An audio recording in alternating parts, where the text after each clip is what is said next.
Have you read the book Ellis Island? Well, if you haven't, you're going to get to see it on television, because all good things get to come to television eventually. November the 11th, the 13th, and the 14th, right here on 10/11. And we have one of the featured performers. Look who is with us today. Melba Moore is in Ellis Island. This young lady is one of the true greats in our time, and I kid you not, I'm very sincere when I say that. Your talent is bountiful.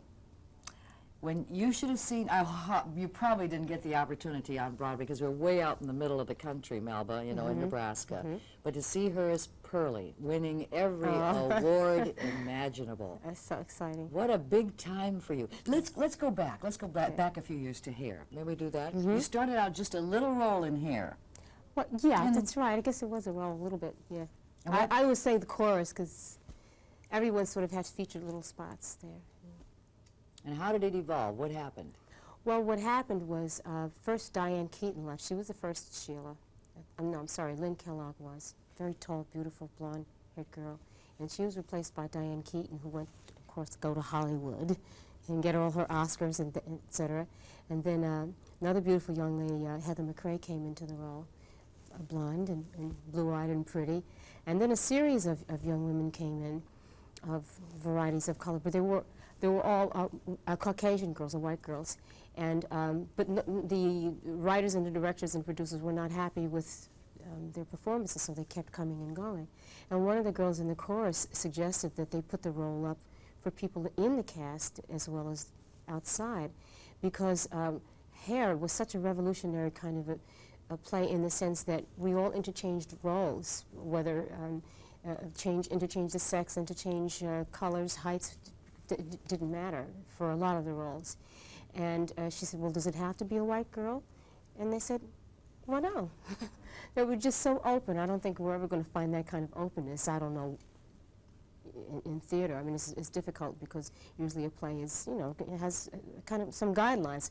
A person doesn't have to be prejudiced not to interchange that way. But it was the right time, the right situation, and the role was just up for grabs at that point, and I grabbed it and got it. You grabbed the brass ring and ran with it. Yeah. Well, later did Pearl Bailey as Dolly, I mean, we're now having black women replacing the white women in the roles. Did that happen later on down the road? Because they said you were the first to do that. And I thought, well, let's see, there was Pearl Bailey, and there was another situation, well, in the Wiz. Do you know something, Hair and Hello Dolly, Pearl Bailey's Hello Dolly, I think it was around the same time now that you mention it. So, but the different thing was, the difference between Hello Dolly was it was first a white cast and then a black cast.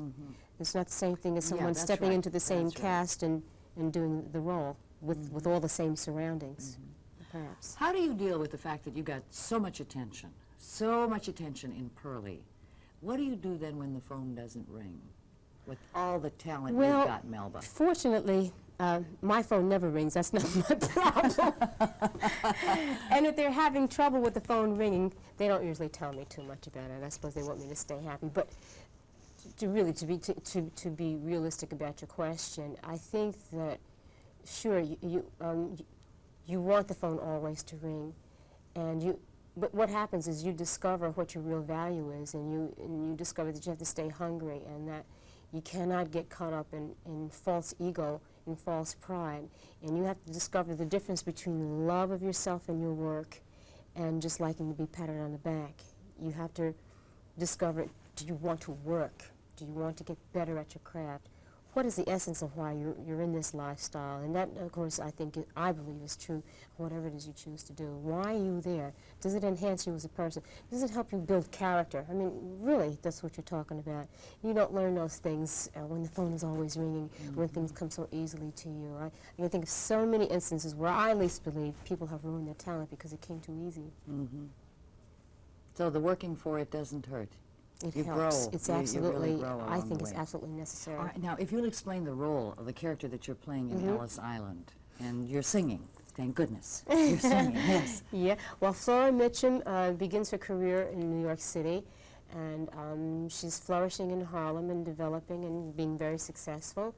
and she goes to Germany, and she's been very successful there. And she meets her boyfriend in America, but they go to Germany to expand their careers, because for black Americans at this time, where everybody else is coming to That's what I'm America, saying, everyone else is coming, and you're to make leaving. their dreams come true, a black person, if they want to go as far as they can, they would have to leave the country, especially musical artists or artists who paint, or that kind of an artist. And we go to Germany, where we meet Jake, who's a Russian Jew fleeing Russia, and he's left with nothing but the rags on his back and no food. And Roscoe gives him some money and food and helps him, teaches him how to play a few of the ragtime licks. He gets to America to become a huge success as a songwriter, and returns the favor by buying a nightclub for Roscoe, and eventually he writes me a Broadway play, me being Flora Mitchum.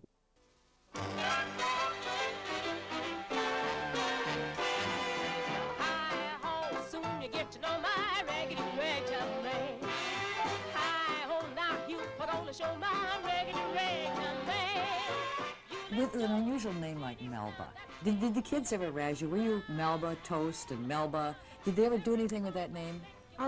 Yeah, but that never bothered me. As a matter of fact, I chose Melba. My first name is Beatrice. Really? Which is, I think, a very nice name, except that people call you Beatrice. Listen, we have a city in Nebraska that is Beatrice, and we pronounce it Beatrice. Now, why does that bother me so much, and yet people call me Melvin, Marva? That doesn't bother me. I have a feeling about Melba. I just love the name. Well, you chose it. That's interesting, Melba, because I have an unusual name, Leta, and the kids used to do awful things. Leta, I smell your feet all the way across the street.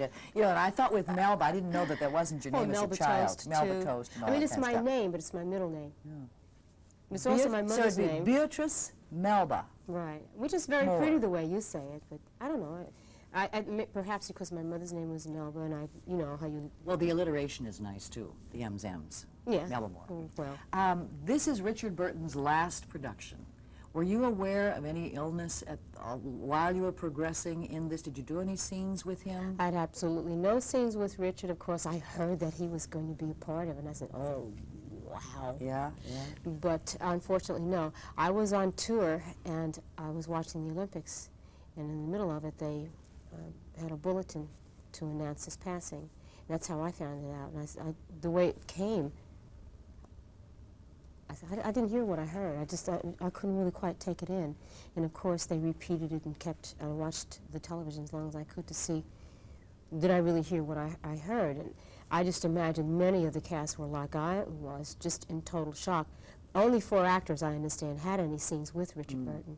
And of course, one of them was Kate Burton. But most of us, I think, were just in a total state of shock to even, we never. And I talked to one of the publicity people, and he was saying that no, Richard had not been sick. He was in very good health. He was very happy. He was newly married, and everything was just going beautifully. Yeah, but he's always newly married. Just had to throw that in. Melba Moore, what a pleasure. Listen, we've got to find the vehicle for you, the right show that'll run forever on Broadway and or your own series on television. Well, that's coming. I don't know if it's going to be the series, but I have a situation comedy series coming on CBS television.